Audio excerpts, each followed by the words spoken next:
여러분 안녕하십니까? 오늘 또 참으로 기쁜 날입니다. 주께서 평안으로 넘치게 해주시기 바랍니다. 오늘 데살로니가전서 5장 17절의 말씀을 가지고 쉬지 말고 기도라는 제목으로 은혜를 나누고자 합니다.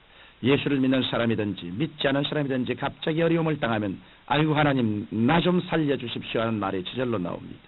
그러나 정말 하나님께 기도할 수 있는 사람은 하나님의 아들 예수 그리스도를 구주로 모신 사람뿐입니다. 그 이외에는 하나님께 기도할 자격이 없습니다. 예수님께서는 내가 곧 길이요 진리요 생명이니 나로 말미암지 않고는 아버지께로 올 자가 없다고 말씀하셨기 때문에 예수님을 구주로 모신 하나님의 자녀만이 아버지 하나님께 기도할 수 있습니다. 이와 같이 우리 예수 믿는 사람만이 기도를 통하여 하늘문을 열 수도 있고 닫을 수도 있는 것입니다. 예수님께서는 내 이름으로 무엇이든지 내게 구하면 내가 시행하리라고 말씀하셨고 또 지금까지는 너희가 내 이름으로 아무것도 구하지 아니하시나 구하라 그리하면 받으리니 너희 기쁨이 충만하라고 말씀하셨습니다. 그러므로 우리들은 때를 얻든지 물었든지 예수 그리스도 이름으로 기도해야 합니다. 그러면 기도가 우리의 생활 속에 왜 그토록 중요하며 왜 항상 기도해야만 할까요? 첫째로 우리가 기도할 때 우리의 자아가 깨어지고 회개하여 죄사함을 얻게 되기 때문에 우리는 항상 기도해야 합니다. 오늘날 현대주의자나 신신학자들이 인본주의가 되어 하나님과 멀어지게 되자 자연히 그들은 기도와 멀어지게 되었습니다. 그들은 흔히 기도하는 것은 기복적인 신앙이다. 복을 구하는 것은 샤머니즘이다. 우리는 성숙한 사람들이기 때문에 어린아이와 같이 하나님께 밤낮 부탁하며 달라고 할 필요가 없다고 말합니다. 또 어떤 사람은 인간은 자신의 지혜와 지식과 과학 문명을 통하여 충분히 문제를 해결할 수 있기 때문에 하나님께 기도하는 것은 기복신앙이라고 주장하고 있습니다.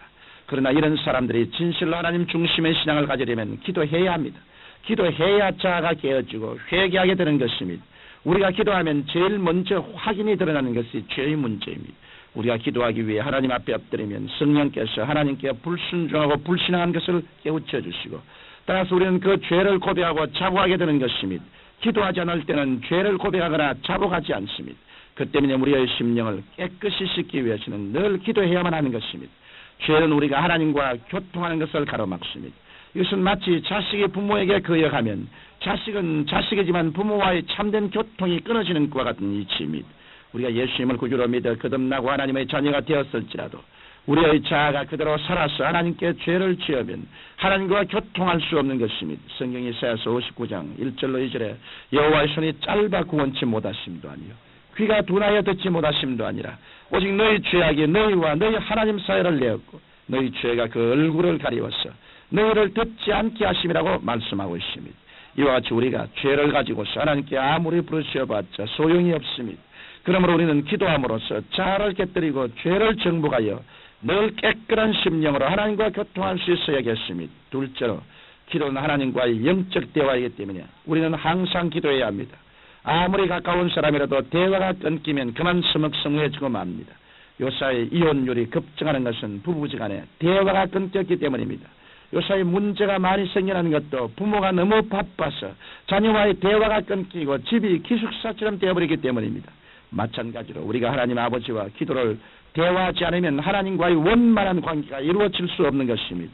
그러므로 우리는 항상 아버지 하나님과 기도로 대화해야 합니다.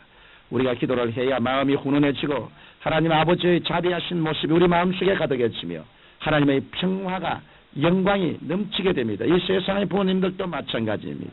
명절에 자식들이 부모를 찾아가면 기뻐하는 이유는 자식들이 가지고 간 선물 때문이 아니라 오랜만에 마주 앉아 허심탄회하게 대화를 나눌 수 있을 때 그때가 즐거운 때인 것입니다. 이와 같이 하나님께서도 우리와 사랑으로 정을 나누며 대화하기를 원하고 계십니다. 기도는 우리가 하나님과 사랑의 대화를 나눌 수 있게 해주는 도구인 것입니다. 구약 성경에 보면 이스라엘 백성들이 하나님과 대화를 하지 않고 우상만 섬기자 하나님께서는 택한 백성임에도 불구하고 이스라엘 백성들을 바벨론의 포로로 잡혀가게 방치해 두셨습니다.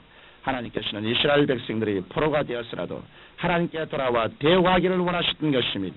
오늘날 우리들에게 시험과 환난이 다가오는 것은 하나님께서 우리를 너무도 사랑하시기 때문에 대화하기를 원하셔서 환난을 당케 하시는 것입니다. 사람이란 뭔가 답답한 일이 있어야만 하나님을 찾고 기도하게 됩니다. 이 때문에 야고보서 5장 13절에는 너희 중에 고난당한 자가 있느냐 저는 기도할 것이라고 말씀하고 있습니다. 그러므로 여러분은 환란이 다가오면 하나님께서 대화를 원하신다는 사실을 깨닫고 속히 기도하시기를 바랍니다. 뿐만 아니라 고난 당하기 전에도 늘 끊임없이 기도함으로 하나님과 교제하여 기쁨이 넘치며 성령으로 충만한 삶을 살게 되시기를 주님 이름으로 축원합니다. 셋째로 우리는 기도를 통하여 마귀의 일을 멸할 수 있기 때문에 기도해야 합니다. 마귀는 기도하는 사람을 가장 무서워합니다. 왜냐하면 기도는 하나님과 직접 연결되는 통로이기 때문입니다. 저는 제2차 세계대전 당시에 미군 해군 장교로 싸웠던 사람에 대한 이야기를 들었습니다. 그 사람의 말에 의하면 전쟁 중 가장 무서웠던 것은 일본의 가미가세 자폭 비행기였다고 합니다. 그 비행기는 배를 공격할 때 제일 먼저 배의 안테나를 파괴하여 통신을 막은 다음에 공격한다는 것입니다. 그러면 배가 침몰당하지 않을지라도 통신이 두절되어 크게 어려움을 겪게 된다는 것입니다. 일선에서 전쟁을 할 때도 제일 먼저 통신병을 직접 사격하라고 가르칩니다. 왜냐하면 통신병이 자꾸 후속 부대에게 연락을 해서 증언 부대를 보내라고 하면 전쟁을 이길 수가 없기 때문입니다. 그래서 마귀도 하나님의 통신병인 기도하는 성도를 가장 미워합니다. 교회도 기도하는 교회는 마귀가 달라들어 교회를 회파하려고 합니다. 다니엘은 21일 동안 기도해서 하나님의 응답을 받았습니다. 일주일 기도해서 응답이 없자 2주일 기도하고 또 2주일 기도해도 응답이 없었지만 기도를 포기하지 않았습니다. 그러나 21일 만에 천사가 와서 첫날에 너희 기도가 하늘에 상달되었으나 공중의 권세 잡은 바사고 광들이 나를 막아 쏘지 못했다. 그러나 마지막 날 군장 미카엘이 와서 나를 도와주므로 원수의 진을 해치고 응답을 가지고 왔다고 말했던 것입니다. 이러므로 여러분들이 마귀의 진을 회파하기 위해서는 끈기 있게 기도해야 합니다. 그럴 때 여러분의 개인 문제, 가정 문제, 생활 문제, 자녀 문제로 여러분을 괴롭히는 마귀의 모든 일이 멸해지고 여러분의 개인이 살고 가정이 살고 교회가 살고 나아가 사회와 국가가 사는 역사가 일어나게 되는 것입니다. 청취자 여러분, 우리가 기도할 때 우리의 자아가 깨어지며 하나님과의 깊은 교제가 이루어지고 마귀의 진이 회파되고 증거의 역사가 나타납니다. 뿐만 아니라 기도는 기도하는 사람에게 하나님께서 하늘문을 열 수 있는 열쇠를 주십니다. 그래서 우리가 기도로 땅에서 매면 하늘에서 매일 것이요 땅에서 풀면 하늘에서도 풀릴 것입니다. 그러므로 여러분은 주야로 부르시어 기도하고 결코 낙심하지 마십시오. 그러면 위대한 하늘나라의 영광이 기도를 통해서 여러분의 생애와 환경에 넘쳐나게 될 것입니다. 사랑하신 아버지 하나님, 우리에게 기름 부어주셔서 기도할 수 있는 힘을 주시옵소서. 기도를 잃어버리면 우리의 신앙은 힘을 잃어버리고 물러갑니다. 기도의 줄을 잡고 있으면 우리 신앙은 불타고 성령으로 충만하며 놀라운 은혜의 생활을 할 수 있습니다. 아버지여, 기도할 수 있도록 도와주옵소서. 예수님 이름으로 기도드리옵나이다. 아멘.